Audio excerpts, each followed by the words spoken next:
Hello friends, in this video we will study class 9 third chapter science atoms and molecules। इससे पहले हमने first chapter and second chapter complete किया है। इस video में हम थर्ड चैप्टर पढ़ेंगे एटम्स एंड मॉलिक्यूल्स। इस चैप्टर में बेसिकली हम एटम्स के बारे में पढ़ेंगे, मॉलिक्यूल्स के बारे में पढ़ेंगे कि एटम्स क्या होता है, मॉलिक्यूल्स क्या होते हैं, एटम्स जब कंबाइन होते हैं तो मॉलिक्यूल्स बनते हैं, types of these molecules like that, different laws पढ़ेंगे हम इसमें। अलग अलग साइंटिस्ट ने अलग अलग लॉज दिए थे वो सभी।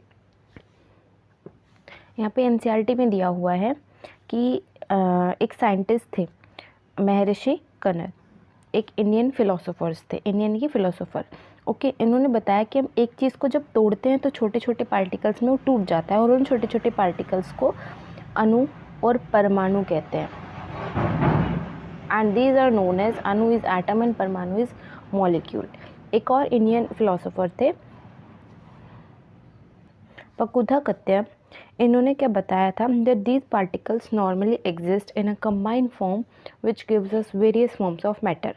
ये जो पार्टिकल्स है कंबाइंड फॉर्म में मिलते हैं, ओके, और यही जो है हमें अलग अलग फॉर्म्स ऑफ मैटर देते हैं। ये तो हो गई साइंटिस्ट की बात। उसी टाइम पे ग्रीक के फिलोसोफर थे डेमोक्रिटस एंड ल्यूकिपस। उन्होंने क्या बताया था कि जब हम कोई मैटर को डिवाइड करते हैं तो एक स्टेज ऐसी आती है जब वो पार्टिकल्स फर्दर डिवाइड नहीं होते। Democritus call these indivisible particles को एटम्स। डेमोक्रिटस ने उन इनडिविजिबल पार्टिकल्स को, जो पार्टिकल्स नहीं टूट सकते, उनको एटम्स बोला था। Atoms means indivisible which can't be divided. उसके ऊपर all this was based on philosophical considerations and not much experimental work to validate these ideas could be done till the 18th century। इसके ऊपर इसने क्या बताया है, उन्होंने इसके ऊपर ज़्यादा वर्क नहीं किया, नॉट मच एक्सपेरिमेंटल वर्क, ज़्यादा वर्क नहीं था। ये आइडियाज़ टिल 18th सेंचुरी तक उन्होंने सोचा था हो जाएंगे, लेकिन जब 18th सेंचुरी एंड हुई तो साइंटिस्ट को एलिमेंट और कंपाउंड के बीच का डिफरेंस पता चला कि ये क्या होते हैं। उसके बाद एक साइंटिस्ट थे Antoine L Lavoisier, led the foundation of chemical sciences by establishing two important laws of chemical combination. उन्होंने दो लॉ बताए थे केमिकल कॉम्बिनेशन के, और वो दो लॉज क्या थे, किसने दिए थे, टू लॉज किसने दिए थे। फर्स्ट लॉ का नाम था आपका लॉ ऑफ केमिकल कॉम्बिनेशन। ये जो है लॉ ऑफ केमिकल कॉम्बिनेशन, ये बेसिकली दो लॉज को मिलाकर बोलते हैं। इसके अंदर दो लॉज आते हैं। एक लॉ क्या है, law of conservation of mass, law of conservation of mass. Another law is law of constant proportion, constant proportion. ये दोनों ने लॉ दिए थे। अब लॉ ऑफ कंजर्वेशन ऑफ मास क्या होता है, सबसे पहले पढ़ेंगे हम लॉ ऑफ कंजर्वेशन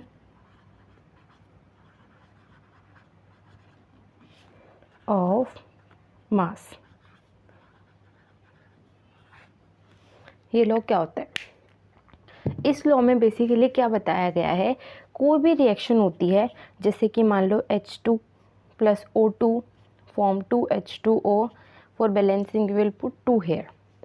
इसके अंदर ये बताया गया है इस लॉ के अंदर कि जितना मास रिएक्टेंट का होगा उतना ही मास प्रोडक्ट का होगा। दोनों का मास सेम होना चाहिए। जितने भी मॉलिक्यूल्स इधर होंगे, जितने मॉलिक्यूल्स इधर होंगे, इनका हम मॉलिक्यूलर मास लिखेंगे, प्रोडक्ट का मास लिखेंगे, दोनों इक्वल होने चाहिए। ओके, जब भी कोई केमिकल रिएक्शन होती है तो उनका मास रिएक्टेंट एंड प्रोडक्ट का सेम होना चाहिए। इसका मतलब क्या है, ये लॉ बेसिकली कहना क्या चाहता था कि मास जो है ना हम उसको क्रिएट कर सकते हैं ना हम उसको डिस्ट्रॉय कर सकते हैं। मास को ना क्रिएट किया जा सकता है ना डिस्ट्रॉय किया जा सकता है। ये इस लॉ की डेफिनेशन है। If anyone will ask you that what is the law of conservation of mass, then you will say that law of conservation of mass states that mass can neither be created nor be destroyed in a chemical reaction. We will write here law of conservation of mass states that states that means उसकी statement है ये, that mass can neither be created, ना तो हम उसको create कर सकते हैं और nor destroyed in a chemical reaction. कोई भी रिएक्शन होती है उसमें मास को हम ना ही बना सकते हैं ना ही कम कर सकते हैं। जितना मास पहले था उतना ही मास उसका बाद में होगा। ये था आपका law of conservation of mass. Okay, इसके ऊपर कुछ स्पेसिफिक आपके न्यूमेरिकल्स भी दे सकता है, जैसे कि कोई भी रिएक्शन लिख देगा, रिएक्टेंट मान लो 2 है, प्रोडक्ट 1 है, इसका मास बता दिया, इसका मास बता दिया, इसका निकालो। ऑफ कोर्स आप इसमें से माइनस करके इसका मास निकालोगे। Okay, because reactant and product दोनों का मास तो सेम होता है, तो it was the law of conservation of मास। इसके बाद है आपका second law of constant proportion.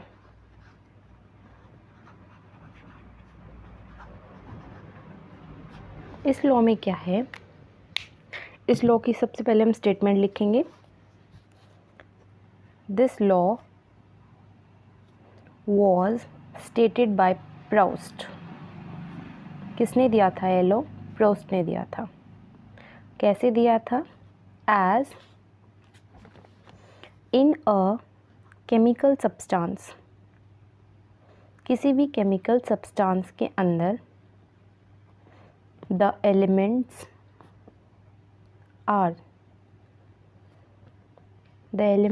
are always present in definite proportion by mass. Definite proportion by mass.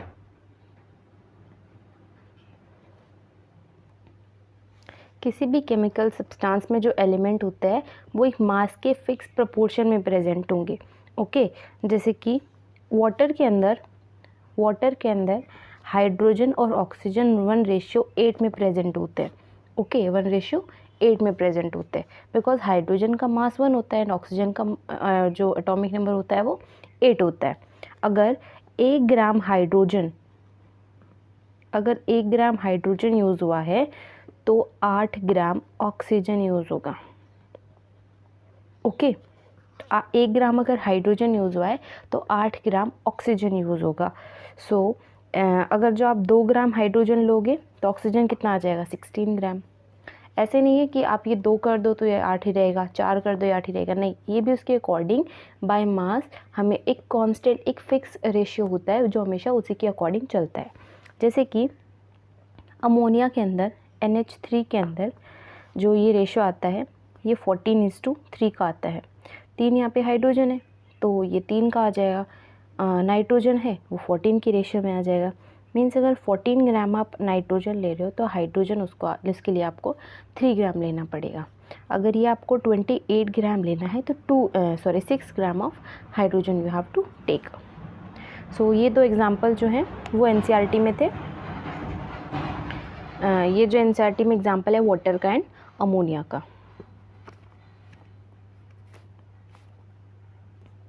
इसके बाद the next problem faced by scientist was to give appropriate explanation of these laws. अब इसकी ये problem आए कि लोगों को इनकी एग्जैक्ट एक्सप्लेनेशन नहीं मिल रही थी। British chemist John Dalton provided the basic theory about the nature of matter. Dalton picked up the idea of divisibility of matter which was till then just a philosophy. He took the name of atoms as given by the Greeks and said that the smallest particles of matter are atoms. इसमें क्या लिखा हुआ है?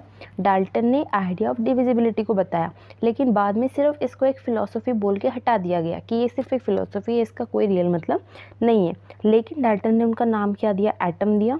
Okay, atom जो पहले Greek scientist ने already दिया हुआ था, उनका नाम उसने एटम लिया। And then he said that जो स्मॉलेस्ट पार्टिकल्स मैटर के जो होते हैं, जो सबसे छोटे पार्टिकल्स जो होते हैं वो एटम्स ही होते हैं। उसकी जो थ्योरी थी ये इन दो लॉज के ऊपर डिपेंड कर रही थी। Based on the law of chemical combination there are two laws in law of chemical combination, law of conservation of mass, law of constant proportion. Okay, Dalton's atomic theory provided an explanation for the law of conservation of mass and law of definite proportion. Dalton ने एक atomic theory दी जिसके बाद हम law of conservation of मास और law of definite proportion का definition बता सकते हैं, उनकी एक्सप्लेनेशन दे सकते हैं। इसके बाद डाल्टन ने जो थ्योरी दी थी उसने अपने कुछ मेन पोस्टुलेट्स दिए थे। वो पोस्टुलेट क्या थे? डाल्टन ने 5 पोस्टुलेट बताए थे। फर्स्ट क्या बताया था कि हर मैटर जो है छोटे छोटे पार्टिकल से मिलके बना होता है जिनको एटम बोलते हैं, और वही एटम केमिकल रिएक्शन में पार्टिसिपेट करते हैं। सेकंड उसने क्या बताया था कि जो एटम होते हैं वो इनडिविजिबल पार्टिकल्स होते हैं, मीन्स हम उन्हें और तोड़ नहीं सकते। They can not be destroyed और can not be created in a chemical reaction. Third point उसने क्या बताया था कि किसी भी एलिमेंट के जो एटम्स होते हैं जितने भी एटम्स होंगे वो सभी दिखने में, केमिकल प्रॉपर्टीज़, उनका मास सेम होगा, सिमिलर होगा, आइडेंटिकल होगा। फोर्थ उसने क्या बताया था, एटम्स जो अलग अलग एलिमेंट्स के होते हैं, अलग अलग एलिमेंट के अलग अलग मास होंगे। सेम एलिमेंट के अंदर जितने भी एटम है सबके सेम मास होंगे, सेम प्रॉपर्टी होगी, अलग अलग एलिमेंट के अलग अलग मास होंगे। ओके, नेक्स्ट क्या बताया था, जो एटम्स हैं वो एक रेशियो में कंबाइन होते हैं, होल नंबर की फॉर्म में कंबाइन होते हैं, पॉइंट्स में कंबाइन नहीं होते हैं। ओके, ये उसने कुछ पोस्टुलेट्स बताए गए थे जो एनसीईआरटी में दिए गए हैं। All matter is made of very tiny particles called atoms which participate in chemical reaction. Atom are indivisible particle which cannot be destroyed or created in a chemical reaction. Atoms of given element are identical in mass and chemical property. Atom of different element have different mass and chemical property. Atom combine in the ratio of small whole number to form compound, and the relative number and kinds of atom are constant in a given compound. ये Dalton के laws थे, Dalton ने postulates दिए थे। So you can learn it from this book. ये बहुत ही ज़्यादा important postulates है, डाल्टन ने दिए थे, डायरेक्टली एग्जाम में पूछे जाते हैं। What are the 6 different postulates that were given by Dalton? Okay, you will study in the next chapter that all atoms are made up of still smaller particles. अब next chapter में पढ़ोगे कि atoms के अंदर भी और छोटे छोटे पार्टिकल्स होते हैं जो क्या होते हैं, इलेक्ट्रॉन, प्रोटॉन एंड न्यूट्रॉन। तीन चीज़ें होती है, इलेक्ट्रॉन, प्रोटॉन, न्यूट्रॉन, जो you will study in next chapter. So इसके बाद है आपका what is an atom.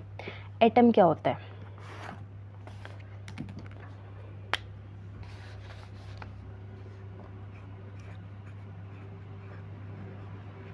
Atom के बारे में पढ़ेंगे अब हम।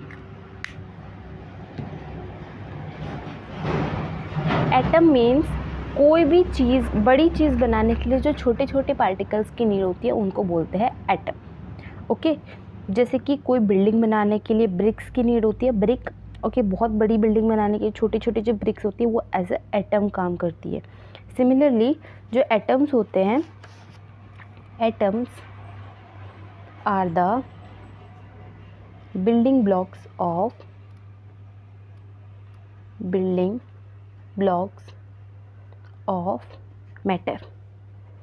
matter के बिल्डिंग ब्लॉक्स होते हैं। अगर हम बात करें इनके साइज़ की तो एटम्स बहुत ही ज़्यादा स्मॉल होते हैं, बहुत ही ज़्यादा स्मॉल साइज़ होता है। ठीक है, हम जितना सोच सकते हैं, जितना हम इमेजिन कर सकते हैं उससे भी छोटे होते हैं। More than millions of atoms when stacked would make a layer barely as thick as sheet of paper. जैसे हम मतलब मिलियंस ऑफ एटम को जब हम कंबाइन करें तब जाके वो इतना बनेगा कि एक शीट ऑफ पेपर को इतना, मीन्स इतनी ये जो शीट है, अगर हम मिलियंस ऑफ एटम्स को कंबाइन करें तब जाके इतना साइज़ होगा। ओके, हम एटम की जो रेडियस है वो नैनोमीटर में मेजर करते हैं हमेशा nanometer. What is the value of nano? 1 nanometer means 10⁻⁻⁹ meter. Okay, अगर आप बात करें हाइड्रोजन के एटम की तो उसका साइज़ होता है 10⁻⁻10 मीटर। वाटर के मॉलिक्यूल मॉलिक्यूल उसका रेडियस होता है 10⁻⁹ मॉलिक्यूल। जैसे कि हीमोग्लोबिन का मॉलिक्यूल उसका होता है 10⁻⁻8 मीटर। सैंड, मिट्टी का एक ग्रेन, उसका होता है 10⁻⁴ मीटर। आंट का एटम की बात हो रही है 10⁻³ मीटर। एप्पल की बात करूँ 10⁻⁻1 मीटर। ये साइजेज हैं इनके, एटॉमिक रेडियस है इनकी। ओके, इसके बाद है यहाँ पे ऊपर एक एनसीईआरटी में पैराग्राफ दिया हुआ है, we might think that if atoms are so insignificant in size why should we care about them. कह रहे हैं कि जब एटम इतने ही छोटे हैं, इतने ही इनसिग्निफिकेंट है, तो हमें उनके बारे में पढ़ने की ज़रूरत ही क्या है। क्यों? क्योंकि हमारा जो पूरा एंटायर वर्ल्ड है सिर्फ एटम से मिलकर बना हुआ है। Okay, we may not able to see them but they are there and constantly affecting whatever we do. ये चाहे हमें दिखते नहीं हैं, लेकिन वो वहाँ पर हैं और कॉन्स्टेंटली अफेक्ट कर रहे हैं कि हम क्या कर रहे हैं, कैसे कर रहे हैं। ओके, लेकिन मॉडर्न टेक्निक से हम इनको देख भी सकते हैं। ओके, ये एक सिलिकॉन की सरफेस की फ़ोटो दी गई है उनके एटम्स के। यहाँ पे कुछ सिंबल्स हैं, what are the modern day symbols of atoms of different elements. ये डाल्टन जो था वो फर्स्ट साइंटिस्ट था जिन्होंने सिंबल्स को यूज़ किया था। Dalton was the first scientist who use दो सिंबल्स। ओके, कुछ स्पेसिफिक सिंबल्स उन्होंने कुछ एलिमेंट्स के लिए दिए थे, जो क्या थे। हाइड्रोजन के लिए उसने क्या सिंबल दिया, एक सर्कल बना के उसके अंदर एक डॉट, ये उसने हाइड्रोजन के लिए दिया था। ओके, फॉस्फोरस के लिए ऐसे दे दिया, जैसे ये करके इस तरीके से, इसमें आपको यू कैन कलर इट, ये उसने फॉस्फोरस के लिए दिया था P4। एंड ये कॉपर के लिए था, गोल्ड के लिए carbon, sulphur, lead, platinum, oxygen, iron, silver and mercury. ये कुछ सिंबल्स थे जो डाल्टन ने दिए थे। लेकिन बर्जीलियस एक साइंटिस्ट था जिन्होंने बताया कि हम ऐसे सबको रिकॉग्नाइज नहीं कर सकते। ओके, तो उसने बताया कि हम लोग क्या करेंगे, जो इनका नाम होता है उसके स्टार्टिंग के 2 वर्ड्स उनके सिंबल के लिए यूज़ कर सकते हैं। तो ये जो मेथड था वो ज़्यादा यूज़ हुआ था। In the beginning, the names of elements were derived from the name of place where they were found for the first time. सबसे पहले सोचा गया कि इनका नाम हम कैसे देंगे कि कोई भी एलिमेंट जहाँ पे मिला है, जहाँ पे जिस प्लेस पे वो मिला है उसके नाम पे दे देंगे। जैसे कि कॉपर है, किप्रस से मिला है, तो उसका नाम some names were taken from specific colours. कुछ नेम्स उनके कलर्स के बेसिस पे दे दिए। जैसे कि गोल्ड है, वो इंग्लिश वर्ड येलो कलर का होता है।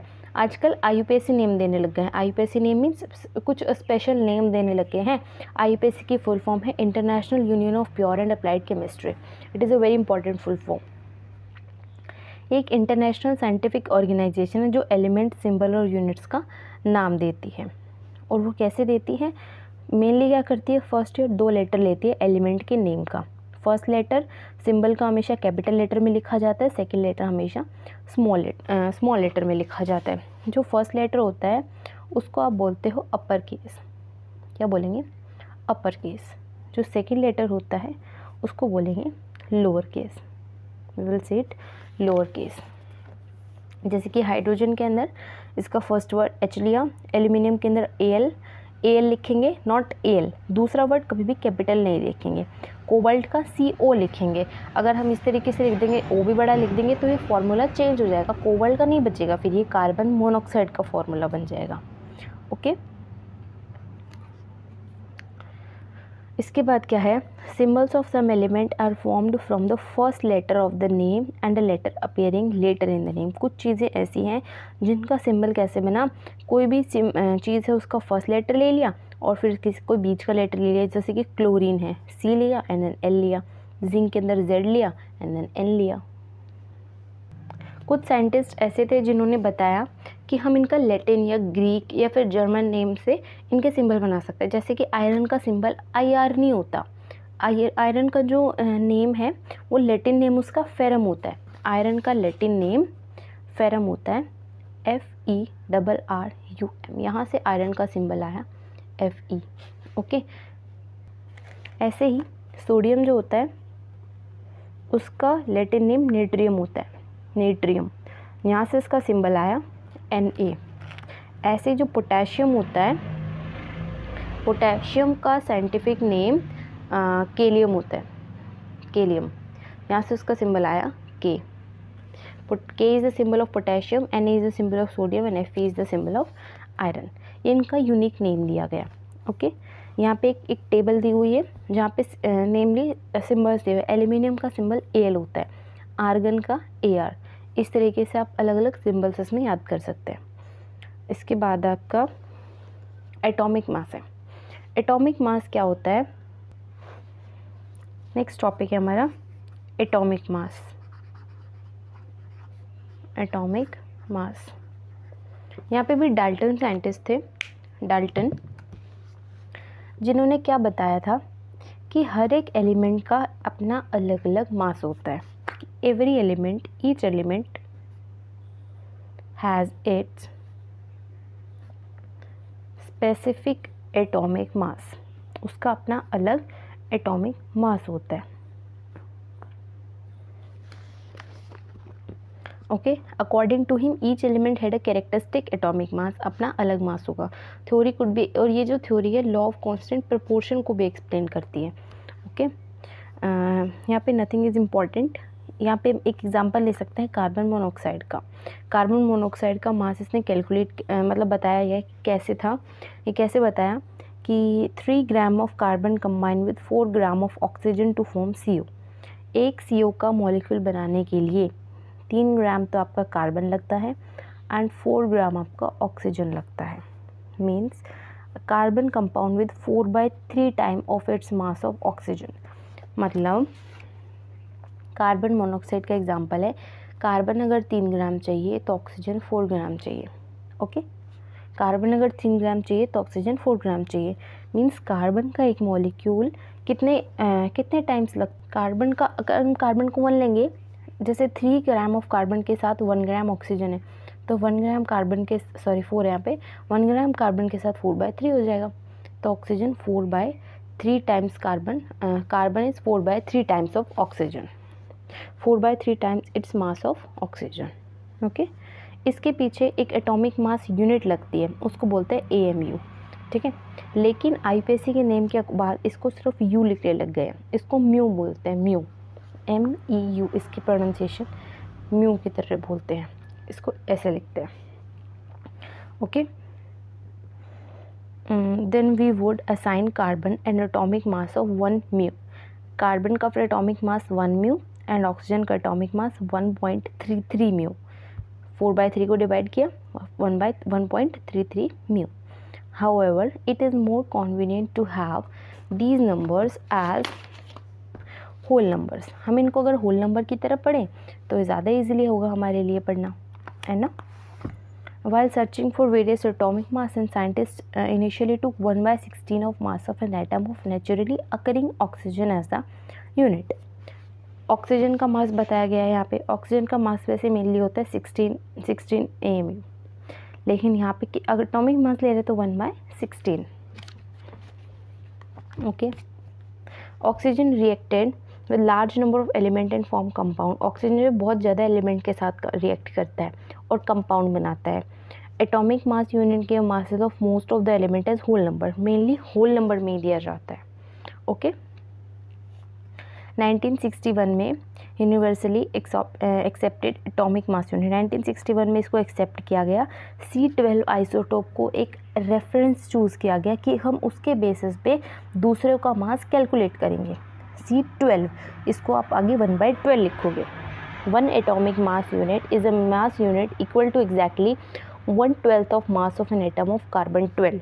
This is very important line. 1 atomic mass unit की डेफिनेशन है, 1 AMU की definition. 1 AMU is mass unit equal to 1/12 the mass of 1 atom of carbon 12। 1 AMU is what, 1/12 of carbon atom का mass, बस। Okay, इसके बाद यहाँ पे just एक एग्जांपल दिया गया एक फ्रूट सेलर का। फ्रूट सेलर एक फ्रूट बेच रहा है जिसके पास उसका स्टैंडर्ड वेट नहीं है, तो वो एक वाटरमेलन लेता है और उसको स्टैंडर्ड बना के देखता है, स्टैंडर्ड बना के दूसरों का मास को कैलकुलेट करता है। इसके बाद है एटॉमिक मास दिए गए हैं यहाँ पे, हाइड्रोजन का 1, कार्बन का 12, nitrogen 14, oxygen 16, you will learn all this. अब यहाँ पे नेक्स्ट टॉपिक है, ये एटम्स एग्जिस्ट कैसे करते हैं। Atoms of most element are not able to exist independently. ये इंडिपेंडेंटली एग्जिस्ट नहीं करते क्योंकि एटम बहुत ही ज़्यादा छोटे होते हैं साइज़ में। एटम्स आपस में कंबाइन होते हैं, मॉलिक्यूल्स बनाते हैं, आयंस बनाते हैं, तब वो एग्जिस्ट करते हैं। और ये मॉलिक्यूल्स और आयंस बहुत ज़्यादा अमाउंट में जुड़कर एक मैटर बनाते हैं जिसको हम देख भी सकते हैं, फील भी कर सकते हैं, टच भी कर सकते हैं। So in this video we will study till here. In next video we will study next topic, what is a molecule. Atom हमने इस वीडियो में कंप्लीट कर दिया है। इस चैप्टर में 2 चीज़ पढ़नी थी हमें, atoms and molecules. So atoms हमने इसमें कंप्लीट किया है। We will study molecules in next video. So till then thank you very much. Study about molecules. Molecules क्या होता है? Molecule is in general a group of 2 or more atoms that are chemically bonded together, that is tightly held together by attractive forces. मतलब कि जब हम 2 या 2 से ज़्यादा एटम्स को ज्वाइन कर देते हैं, कंबाइन कर देते हैं केमिकली, जब वो आपस में बॉन्ड बना लेते हैं अट्रैक्टिव फोर्सेस से, स्ट्रॉन्ग हो सकते हैं वो, वीक भी हो सकते हैं, उसको बोलते हैं मॉलिक्यूल। तो यहाँ पे है हमारा मॉलिक्यूल। मॉलिक्यूल क्या होता है? A molecule is a group of 2 or more atoms that are tightly held by attractive forces. उसको बोलते हैं एटम, उसको बोलते हैं molecule.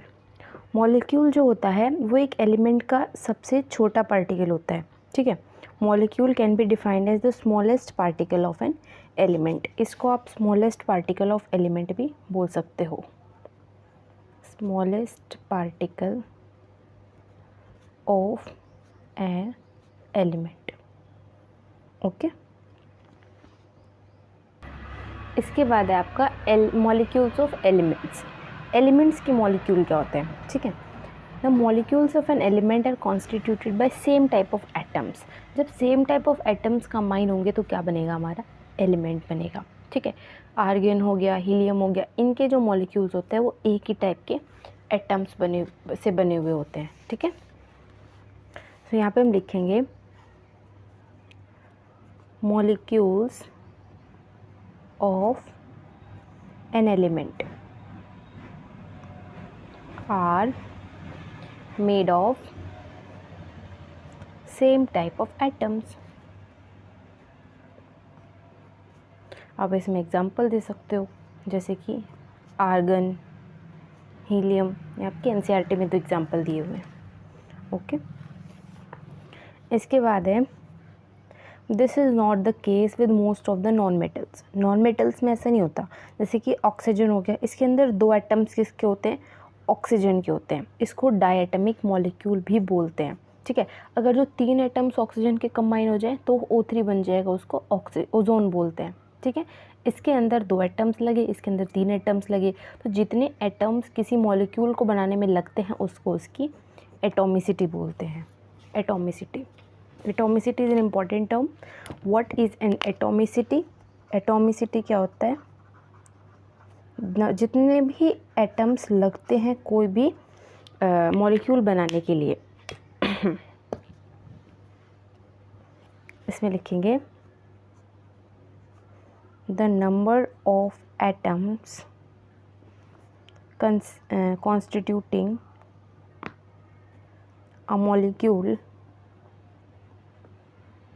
is known as atomicity. उसको उसकी एटोमिसिटी कहते हैं। O2 की एटोमिसिटी कितनी हुई? 2। O3 की एटोमिसिटी कितनी हुई? 3, ओके।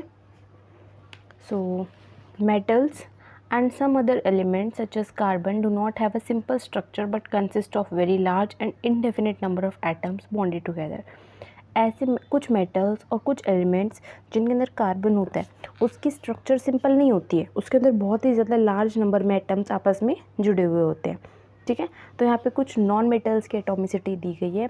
जो आर्गन होता है वो एक ही एटम से मिलके बना होता है, उसको मोनो एटॉमिक, मोनो मीन्स 1, एक एटम चाहिए उसमें। हीलियम भी मोनो एटॉमिक है। Oxygen is diatomic, hydrogen is diatomic H2, nitrogen is diatomic N2, chlorine is diatomic Cl2, and phosphorus is written as P4, this is tetraatomic, sulfur is written as S8, this is polyatomic, poly means many। ठीक है, ये तो हमने पढ़ा molecules of element. अब पढ़ेंगे molecules of compound. जब अलग अलग एलिमेंट, अलग अलग एटम्स ज्वाइन होते हैं, अलग अलग टाइप्स के एटम, तो उससे क्या बनता है, हमारा कंपाउंड बनता है। ठीक है, तो यहाँ पे क्या इसके एग्जांपल क्या दिए हुए हैं, जैसे कि वाटर, वाटर के अंदर 2 टाइप के एटम्स जुड़े हुए हैं, हाइड्रोजन के और ऑक्सीजन के, तो H2O बना। और किस रेशियो से जुड़े हैं, 1:8। अमोनिया के नाइट्रोजन एंड हाइड्रोजन से 14:3 से। CO2 में कार्बन और ऑक्सीजन है 3:8 के रेशियो से। ओके, यहाँ पे इस टेबल में क्या दिया गया है, मास रेशियो निकालना दिया गया है, जो कितना कुछ खास इंपॉर्टेंट नहीं है। हाइड्रोजन, उसका मास दिया हुआ है 1, एटॉमिक मास यूनिट में लिखेंगे तो 1 यूनिट, इसको डिवाइड करेंगे तो आ जाएगा 1। जो ऑक्सीजन होता है, रेशियो इसका मतलब इसका एटॉमिक नंबर होता है 8 और उसका एटॉमिक मास होता है 16, तो 8/16 1/2। ये जो है ये इससे डबल हुआ ना, ये हाफ है और ये 1 है, ये इससे डबल हुआ, तो H और O, मतलब हमें H जो है इससे डबल चाहिए, H2O। इसके अंदर 2:1 के रेशियो से एटम्स कंबाइन होते हैं, 2 एटम हाइड्रोजन के, एक एटम ऑक्सीजन का। इसके बाद है हमारा आयन। आयन क्या होता है, आयन्स चार्ज्ड स्पीसीज होती है, means compound composed of metals and non metals contain charge species. ऐसे कंपाउंड्स जिनके अंदर मेटल और नॉन मेटल्स, उनके अंदर मेटल्स और नॉन मेटल्स के ऊपर एक चार्ज होता है, ठीक है, और उन चार्ज स्पीसीज़ को आयंस बोलते हैं। आयंस जो होता है उसके ऊपर सिंगल चार्ज भी हो सकता है, या फिर एक बहुत सारे ग्रुप ऑफ एटम के पास एक नेट चार्ज भी होता है। जैसे कि आप लिख सकते हो कोई भी XY है, उसके ऊपर नेट चार्ज -2 हो गया, X के ऊपर -2 हो गया, ठीक है, ये अलग से है, ये इसके नेट चार्ज है, इसके ऊपर -2 X पे भी है और Y पे भी है। ठीक है, नेगेटिवली चार्ज जो होता है उसको अनायन बोलते हैं और पॉजिटिवली चार्ज आयन को कटायन बोलते हैं।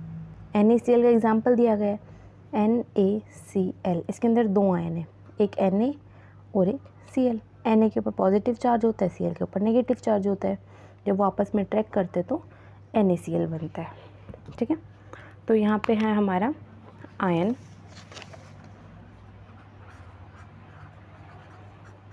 आयन क्या होता है, आयन को हम सिंपली लिख सकते हैं चार्ज्ड स्पीसीज।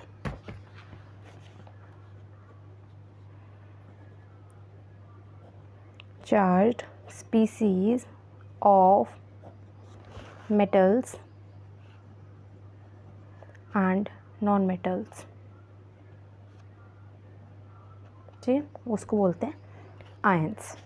अगर वो पॉजिटिवली चार्ज है तो उसको बोलेंगे हम कटायन, और अगर कोई आयन नेगेटिवली चार्ज है, उसके ऊपर नेगेटिव चार्ज है, तो उसको हम बोलेंगे अनायन।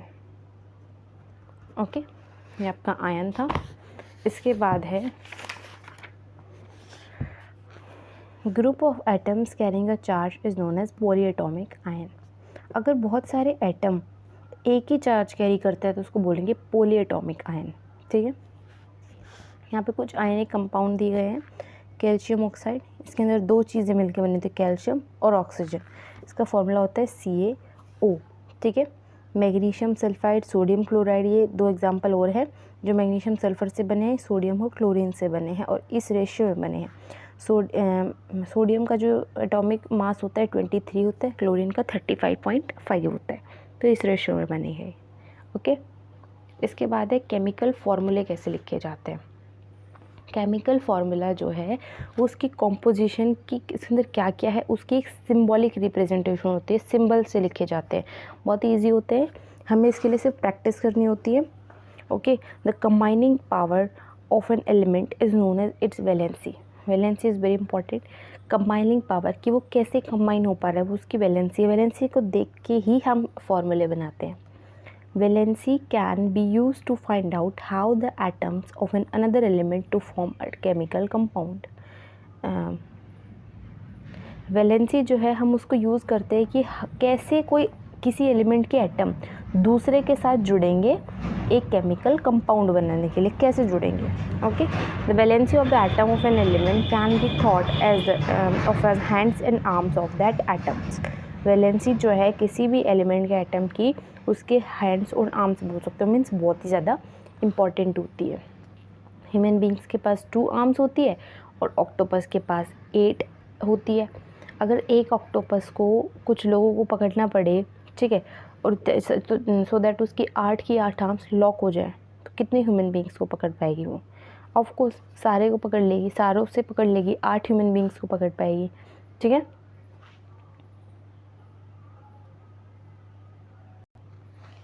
एक ऑक्टोपस के पास 8 आर्म्स होती है, ठीक है, और ह्यूमन के पास 2.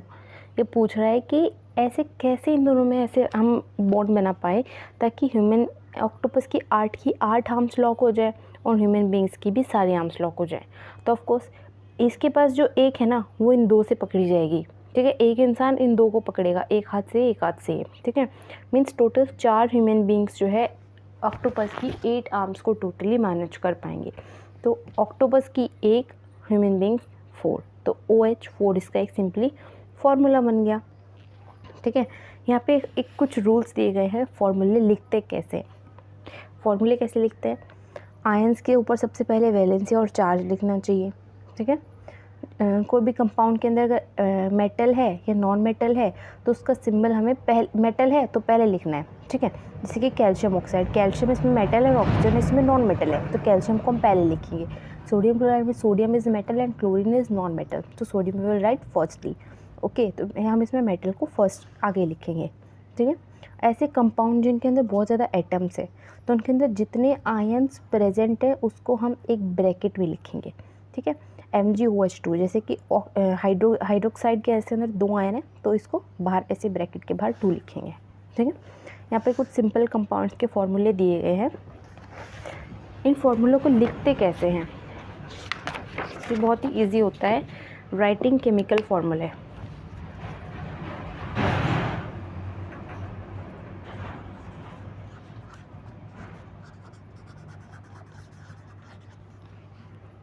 कैसे लिखते हैं देखो.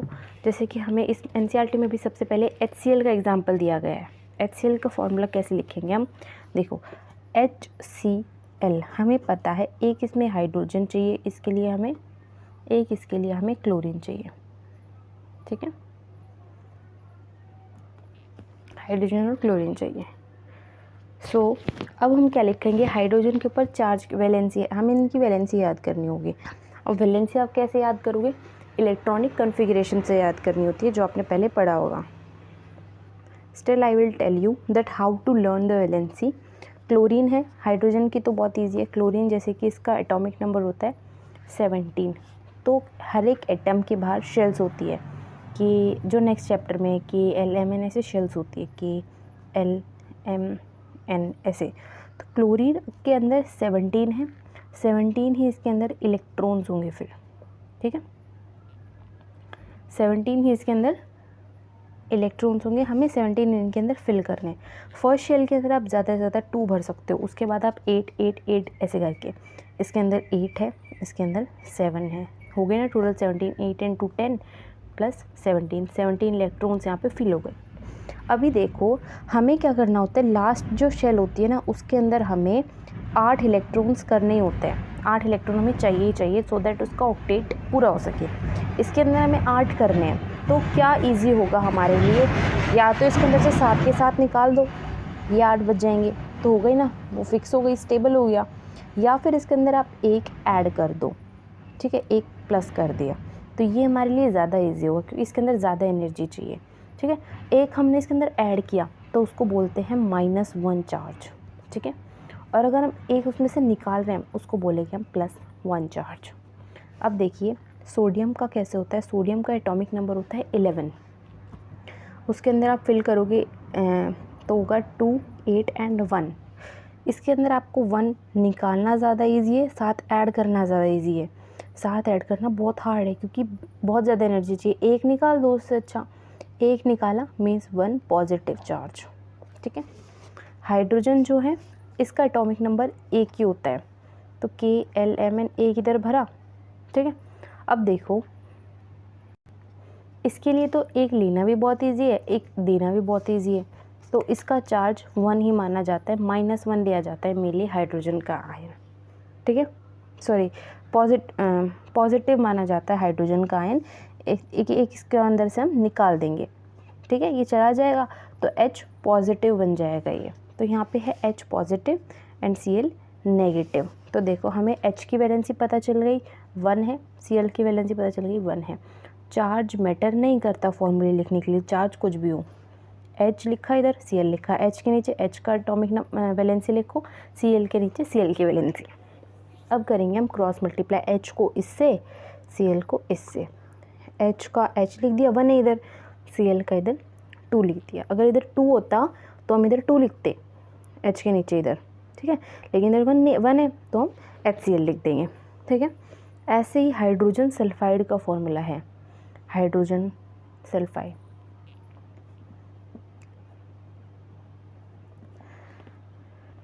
हाइड्रोजन का तो वही है 1 ही होगी इसकी वैलेंसी। सल्फ़र की आपको पता करनी है, सल्फ़र का एटॉमिक नंबर होता है 16, KLM फिल करो 2 8 6, इसके अंदर से 6 निकालो या 2 ऐड करो, 2 ऐड करना ज़्यादा इजी है, 2 इलेक्ट्रॉन, ठीक है, तो 2 ऐड करें मीन्स S2 माइनस 2 ऐड करने हैं ना हमें, ठीक है, तो यहाँ पे इसका 2 होगा, H को 2 से मल्टीप्लाई करना है, सल्फाइड को 1 से, H2S, ये हाइड्रोजन सल्फाइड का फॉर्मूला बन गया, ठीक है। ऐसे ही इसमें 4 दिए हुए हैं, कार्बन टेट्राक्लोराइड का दिया हुआ है CCl, कार्बन की वैलेंसी 4 होती है, इसका एटॉमिक नंबर होता है 6, आप इसको देख लेना है कॉन्फ़िगरेशन से, Cl की होती है 1, इसको आप करोगे cross multiply CCl4। Magnesium chloride की दी हुई है MgCl, मैग्नीशियम का वैलेंसी होती है 2, Cl की 1 वापस से, तो क्रॉस मल्टीप्लाई करोगे MgCl2, ये हो गया आपका मैग्नीशियम क्लोराइड का फॉर्मूला, ठीक है। सो इसके बाद in magnesium chloride there are 2 chloride ions for each magnesium ion, एक मैग्नीशियम आयन के लिए 2 क्लोराइड आयन चाहिए, ठीक है। पॉजिटिव नेगेटिव चार्ज आपस में वो बैलेंस कर लेते हैं, पूरा जो हमारा बना है ये मॉलिक्यूल ये न्यूट्रल होना चाहिए, ठीक है। ये कुछ और एग्जांपल्स दिए गए हैं, एक्चुअली मैं NCERT में ये एग्जांपल रिटर्न नोट नहीं है, इट्स इरेज्ड। सो यहाँ पे आप ये जैसे कि कैल्शियम हाइड्रोक्साइड का हो गया, कैल्शियम के 2 होता है, हाइड्रोक्साइड का 1 होता है, तो CaOH ट्वाइस, ठीक है। Note that the formula of calcium hydroxide is CaOH twice and note CaOH2। आप फॉर्मूला कैल्शियम हाइड्रोक्साइड का ऐसे नहीं लिख सकते, अगर आपने ऐसे लिखा है इसका मतलब हाइड्रोजन 2 है, ऑक्सीजन तो एक ही है, लेकिन हमारे पास तो पूरा OH एक ही है, ठीक है, एक ही आयन है और उसका नेट चार्ज है 2, ठीक है। We use brackets when we have 2 और more of the same ions in the formula. हम ब्रैकेट कब यूज़ कर सकते हैं, जब एक ही मतलब सेम आयंस एक फार्मूला के अंदर सेम या 2 से ज़्यादा सेम आयन होते हैं, ठीक है। यहाँ पे और फॉर्मूले दिए गए हैं जैसे कि सोडियम कार्बोनेट का, अमोनियम सल्फेट का, ठीक है। इसके बाद है हमारा molecular mass and mole concept. Molecular mass क्या होता है, मॉलिक्यूलर मास होता है किसी भी एटम का मॉलिक्यूलर किसके अंदर कितने इलेक्ट्रॉन्स है, कितने प्रोटॉन है, कितने न्यूट्रॉन है, ये सब का मास कैलकुलेट करना, ठीक है। The concept can be extended to calculate molecular mass. The molecular mass is the sum of a substance is the sum of atomic mass of all the atoms in a molecule of the substance. एक substance के अंदर जितने भी atoms जुड़े हुए हैं उन सब का मास को सम करना, उसको बोलते हैं मॉलिक्यूलर मास। जैसे कि H2O है, H2O का मॉलिक्यूलर मास निकालना है, हाइड्रोजन का 1 होता है, ऑक्सीजन का 16 होता है, ये आपको लर्न करना होगा, ठीक है। 1 16, हाइड्रोजन के यहाँ पे कितने एटम, यहाँ पे 2 हैं, तो 2 × 1 तो कितना आ गया 2, ऑक्सीजन का 1 ही है तो 16 रहेगा, 2 + 16 18 यूनिट, ये आ गया आपका वाटर का। HNO3 का आप देखोगे, HNO3 वापस से H का कितना है 1, नाइट्रोजन का कितना है 14, ऑक्सीजन का कितना है 16, लेकिन यहाँ पे ऑक्सीजन के 3 मॉलिक्यूल्स है तो 16 × 3 तो कितना हो जाएगा 48, 48 + 14 + 1 कितना आ जाएगा 63 यूनिट। ठीक है। फॉर्मूला यूनिट मास इसमें क्या है, formula unit mass of a substance is sum of the atomic mass of all atoms in a formula unit of a compound. Formula unit mass क्या होता है, कंपाउंड के अंदर, कंपाउंड के फॉर्मूले के अंदर जितने भी एटम प्रेजेंट है उनका एटॉमिक मास कैलकुलेट करके उन सबका सम, उसको बोलते हैं फॉर्मूला यूनिट मास। ठीक है। इसे हम कैसे कैलकुलेट कर सकते हैं, जैसे कि मॉलिक्यूलर मास निकाला था ऐसे ही ये निकलता है। ओनली डिफरेंस क्या होता है, we use the word formula unit for those substance whose constituted particular ions. सिर्फ डिफरेंस क्या है, हमें उधर फॉर्मूला यूनिट वर्ड को यूज़ करना है, बस ये डिफरेंस है। जैसे कि सोडियम क्लोराइड NaCl जो है Na का क्या होता है 23, क्लोरीन का 35.5, दोनों का ऐड करो आ जाएगा 15.5 यूनिट, फॉर्मूला यूनिट मास आ गया। अगर हमें CaCl2 का निकालना है, CaCl2 कैल्शियम का कितना होता है 40, ठीक है। Cl2 का 35.5, वापस से इधर 2 है तो इसको 2 से मल्टीप्लाई कर दोगे, ये आ जाएगा आपका 71 और 14 कितना आ गया 111 म्यू। ठीक है। बस ये चैप्टर यहाँ पे ख़त्म होता है। इसके बाद हम जो वीडियो बनाएंगे उसमें हम इस चैप्टर के जितने भी ऐसे सारे NCERT क्वेश्चंस है we will cover those questions. And if you like this video then please subscribe my channel and like this. Thank you.